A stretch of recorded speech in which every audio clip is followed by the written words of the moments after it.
La isla caníbal fue un acontecimiento que ocurrió en Rusia y que el país ha tratado por todos los medios de ocultar. Este suceso ocurrió en el año 1933, durante la época de Joseph Stalin, en un pueblo tranquilo y pequeño de nombre Nácimo. Sin embargo, la paz se acabaría de un momento a otro cuando grupos de personas llegaron cerca del poblado de la nada, obligados por el propio gobierno, quien les había quitado todo lo que tenían usando de excusa, que en un estado comunista no deberían existir las clases sociales, aunque en realidad la mayoría de estas personas no eran más que campesinos que buscaban sobrevivir el día a día y que al oponerse eran encerrados o asesinados, ya que lo que buscaban era una excusa para que todos en el país sean pobres y nadie pueda oponerse al gobierno, lo que provocaría una hambruna en toda Rusia. La solución que dio el gobierno fue instaurar una orden que todos aquellos prisioneros fueran enviados a una granja colectiva. Además se le dio a la policía la orden de arrestar a todas aquellas personas que para ellos fueran enemigos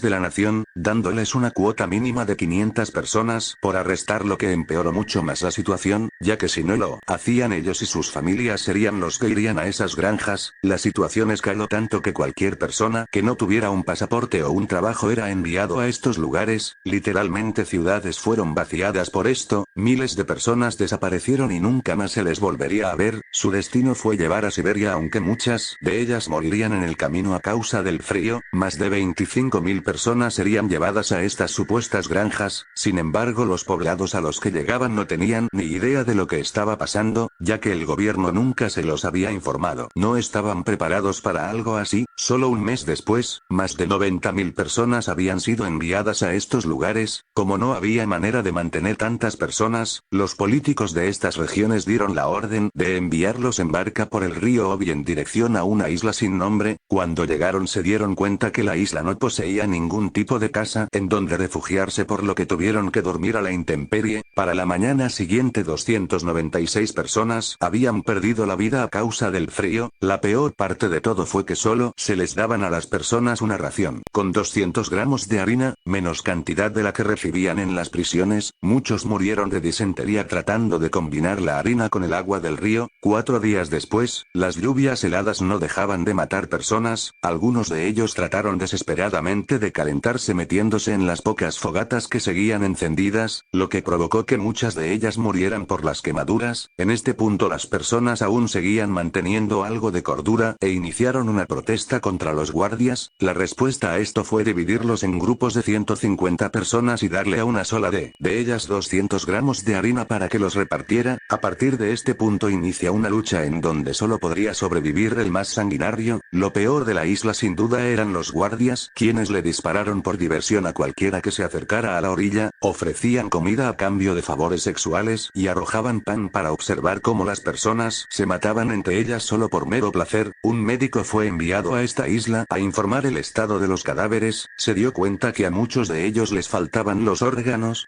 Cuando se lo informó a sus superiores, estos dijeron que estas personas ya eran caníbales por naturaleza y que ellos no tenían nada que ver. Un mes después ya miles habían muerto y los que quedaban habían perdido todo rastro de cordura, comiéndose a los cadáveres en un intento desesperado por sobrevivir. Tiempo después se realizaría una entrevista a uno de los hombres que sobrevivieron, quien estaba acusado de canibalismo. Él diría: fue muy simple, hicimos brochetas con ramas de los árboles, cortamos los cuerpos en pedazos, los pegamos a las brochetas y lo alzamos sobre el fuego, escogíamos a los que no estaban vivos pero no muertos del todo. Era obvio que no podían hacer nada, por lo que simplemente lo terminaban aceptando. Pocos días después las autoridades decidieron cerrar este lugar. De las 9.000 personas que fueron enviadas en un principio, menos de 2.000 habían logrado sobrevivir, aunque tuvieron que vivir el resto de su vida con los horrores que hicieron para lograr sobrevivir. El gobierno hizo todo lo posible para que esto no saliera a la luz y en su momento lo lograron. Sin embargo, gracias a una investigación realizada por un oficial de rango alto,